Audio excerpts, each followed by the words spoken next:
านเน็ตหลุดเด้อบ่ได้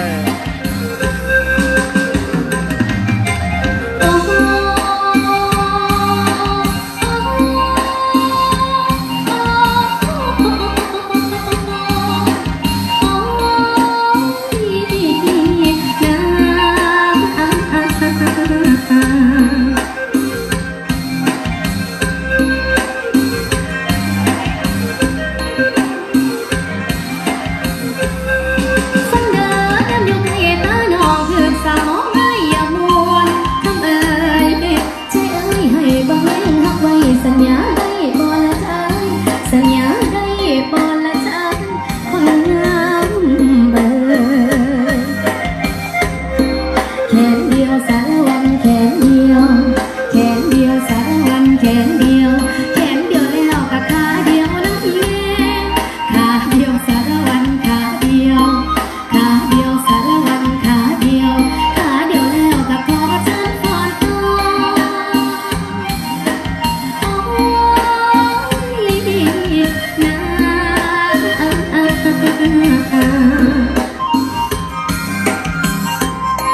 ใบหูสารวันใบหูใบหูสารวันใบหูใบหูแล้วกับใบดีนักเรียนใบหูสารวันใบหูใบดีสารวันใบดี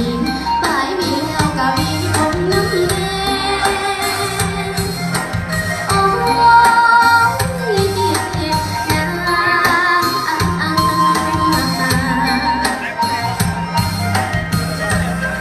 ใจเอ่ยพักในใจไว้นั่นอย่าลืมคำที่น้องสั่งคำเอ่ยโอ้น้องยังไม่ไปยกมือโทรหาน้องบ่อยๆนะโทรหาน้องบ่อยๆนะคนงามเอ่ยเข้าใจเด้อลาลงสารวันลาลงลาลงสารวันลาลงลาลงสารวันลาลงลาลงสารวันลาลงเดี๋ยวต่ออีกเพลงหนึ่งละกันเด้อนะอย่าเอาเพลงเล่าคนเนี้ยเสียงแค่นะขอบใจสำหรับเงินติบเด้ออย่าเปล่าลงเด้อนะก่อนต่อ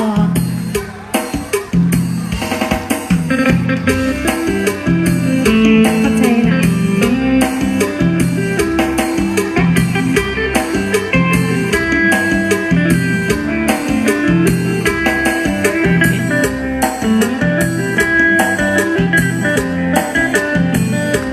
เสียงดนตรีมาโฮลีบานโนของเดิมเก่าแต่ผู้หานักการต้องประสานเสียงและนาดของวงดังก้องส่งเสียงคุยเสียงแค่ดังก้องส่งเสียงคุยเสียงแค่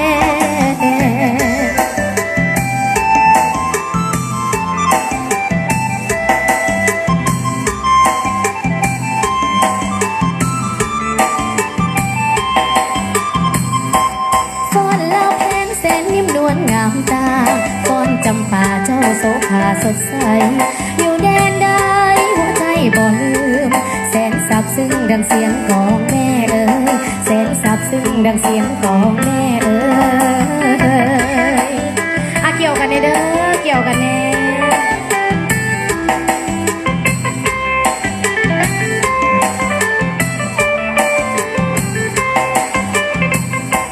อยู่ไสเดจะเหมือนบ้านเฮาอยู่บ้านเฮาที่ความรักให้สนุกหัวใจในหอยยิ้มไมตรี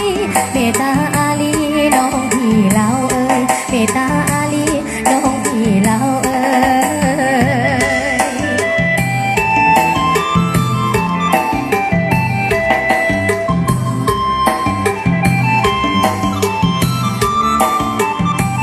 ยงานเน็ตมันบ่ค่อยดีเด้อขอโทษห จะ ลาย อยู่ไส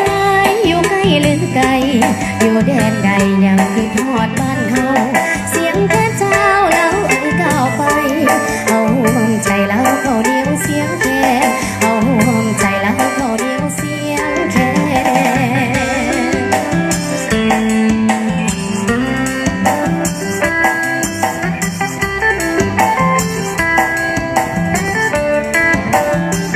งานเน็ตมันบ่ค่อยดีขอโทษเด้อ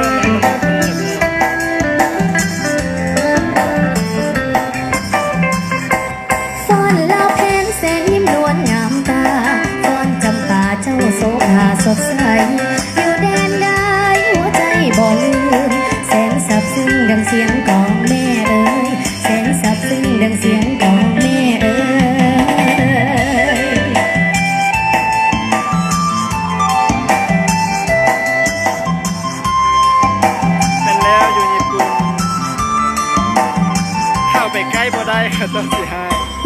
ใจเด็ดจะเหมือนบ้านเฮาอยู่บ้านเฮามีความรักให้สนุกหัวใจในรอยยิ้มไมตรีเฮตาอาลีโนพี่เราเฮตาอาลีโนพี่เรา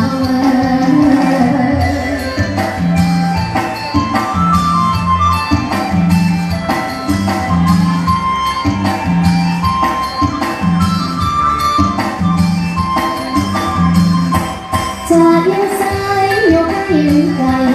อยู่แค่ใดยังคิดทอดกันเฮา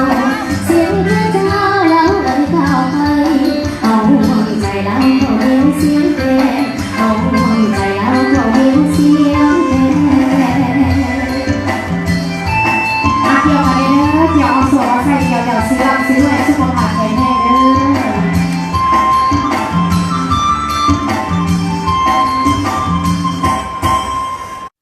とても目立ってましたね。 แป๊บนึงเด้อเรียนไปหลังเวทีก่อน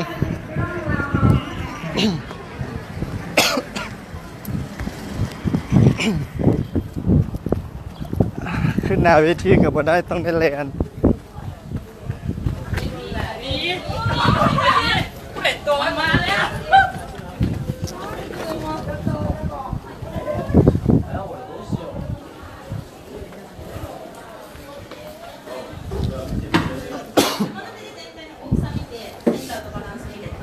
広く撮っていいから Z ぐらい広く撮っていいからちょっと入ろう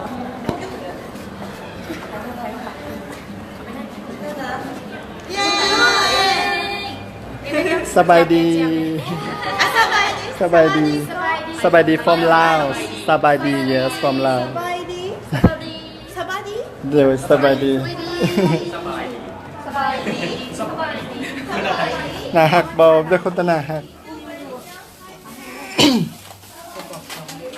จักหน่อย4 โมงห้องอีกรอบหนึ่ง วันนี้เขาเปิดเศร้าอ่ะ เพลงยังล่ะ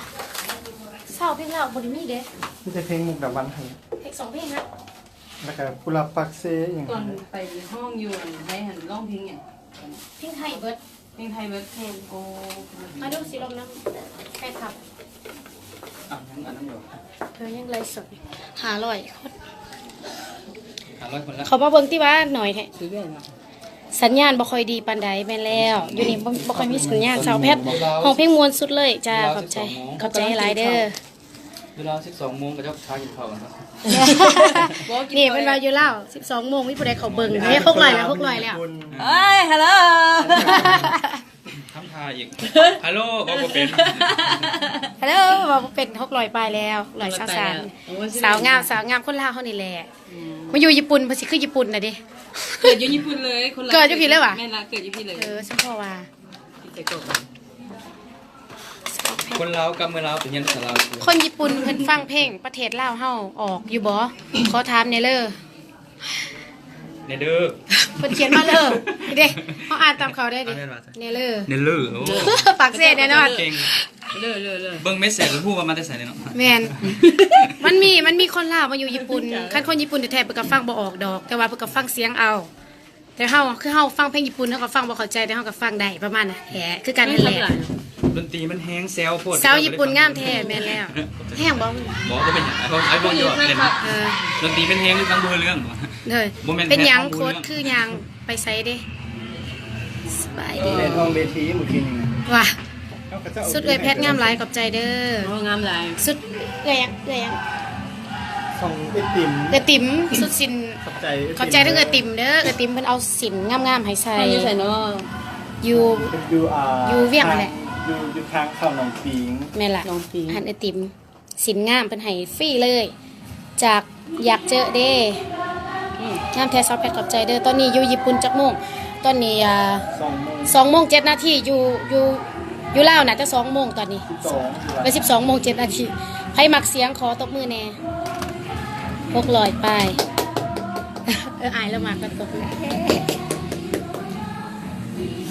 ผู้สาวก็กินนี่ก็สิว่าสิไปลอง แซ่บ ว่าสิไปลองกินแนวใหม่ ขอบเรา 4 โมงเนาะบัดนี้เพลงหยังล่ะบัดนี้เนาะ